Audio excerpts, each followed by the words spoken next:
All right. So, um,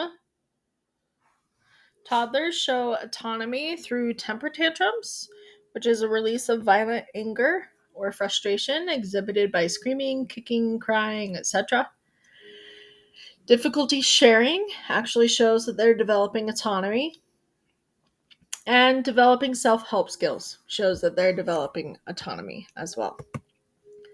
So, we're going to watch this video about what to do during a temper tantrum, and then we'll come back and chat about it a little bit. If you have a toddler, chances are you've seen tantrums.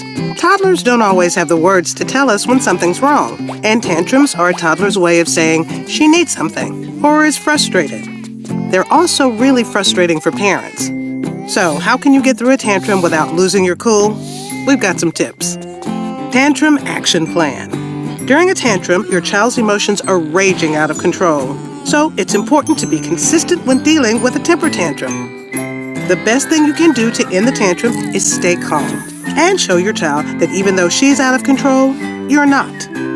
Try to help your child find an outlet for her frustration. Change the scenery by taking her on a walk or letting her run around outside.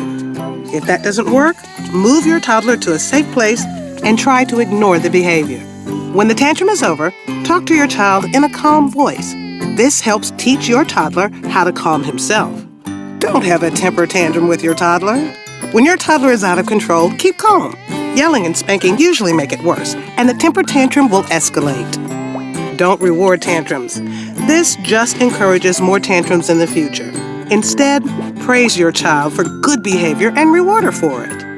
Also, know that giving a timeout doesn't work with toddlers. They forget the timeout as soon as it's over and generally repeat the behavior. Instead, model the behavior that you would like to see. Tell him what the problem is and what you want him to do. Remember, a tantrum often happens when your child is tired, hungry, or out of his routine. And it's important for you to stay calm. To find more helpful tips like this, go to healthandhope.org.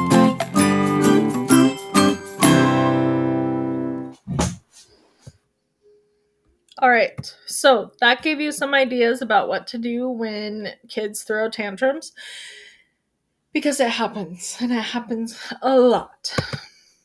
Okay. Children are also learning self-awareness during this stage. They're starting to realize that they're an individual whose body, mind, and actions are separate from other people. A critical event during this stage is toilet training. So here's a book that can help when introducing toilet training to children.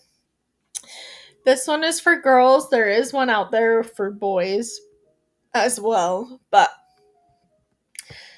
you're just going to watch this and think about what's something that you can do to help a child who is learning how to use the bathroom.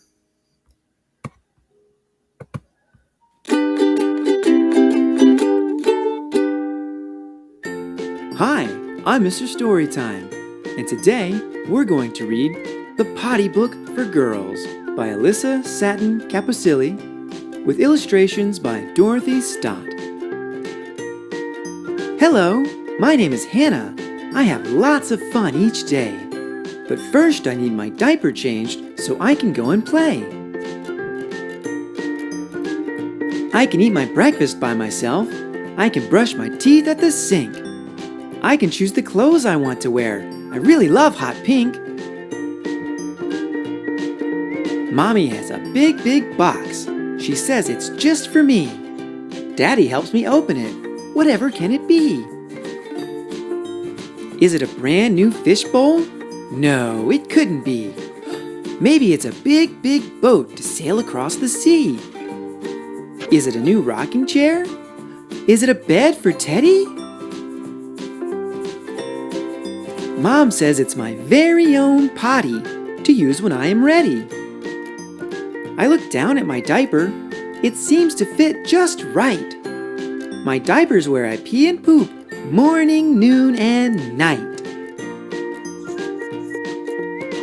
Mom and Dad use a potty. Maybe I will try. If I can use my potty, then my pants will stay dry. I sit on my very own potty. Teddy sits with me. Off goes my diaper when I want to poop or pee. Some days I hurry to the potty. Whoops, I am too late. Some days I sit and read a book or sing a song as I wait. Uh-oh, I had an accident. My pants are very wet. Mom and Dad say, "That's okay, Hannah. Don't you give up yet." Then, one morning I wake up and whisper to my Teddy, "I'm off to the potty. I think this time I'm ready." Off goes my diaper. Teddy sits on my lap. I wait a bit. I look inside. And then I laugh and clap. Hooray, I say. I did it. I'm really glad I tried. Mom and Dad are happy, and I feel great inside. Bye-bye, pee. Bye-bye, poop, I say with a wave and a cheer. Dad says, "Let's call Grandma. This is news she'll want to hear." It's time to go with Mom and Dad to buy new underwear.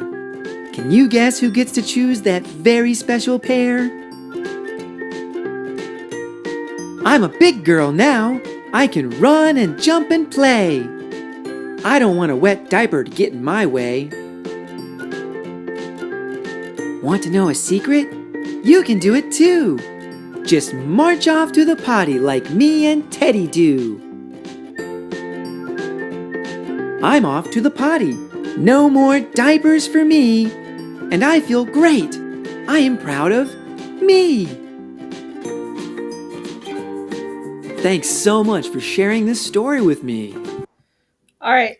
So that gave you some ideas. Hopefully you got some ideas of what you could do to help a child learn how to be potty trained. Okay.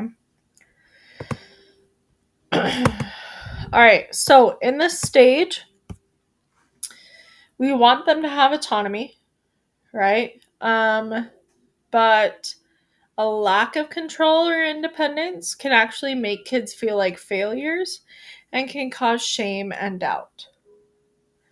This is often caused by caregivers punishing them for not doing things right. So we don't want to punish. All right. Our next stage is what we call initiative versus guilt. This is usually ages 3 to 5. Children either try to do adult-like activities or they internalize the limits set by parents. They either feel adventurous or guilty. Children will learn to use new skills when they play. Playing is how they learn, right? You've heard me say multiple times that play is a child's job. Initiative is the motivation to accomplish more and make decisions on their own. Children develop initiative or self-confidence through opportunities to perform well. Internal satisfaction means more than praise, and the need to experience more success means more than failure. Okay? High self-esteem will help children develop self-control. So, the other thing that you need to know is that having imaginary friends is common and normal, and it actually shows good social and emotional skills. If the child does not play with real friends, then this could be a concern. So we're going to watch this short video.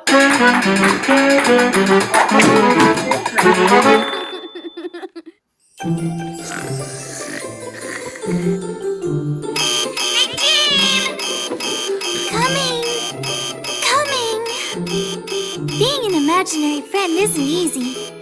You have to appear whenever you're summoned. You always have to be in a good mood. Hey, DW! How are you? Oh, how I've missed you! Arthur called me a bossy boots! I'm not bossy, am I? And you always have to tell your real friend just what they want to hear, even if it isn't technically true. What? You? Bossy? You're as sweet and gentle as a little lamb. I know! That brother of mine is a lying meanie. Thanks, Nadine. You can go now.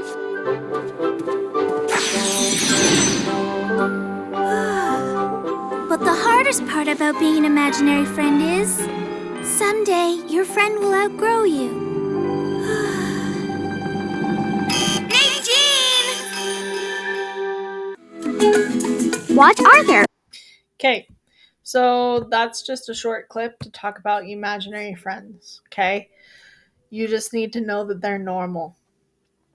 The only thing is if a kid does not play with real friends and only plays with their imaginary friend, that's when it might be a concern.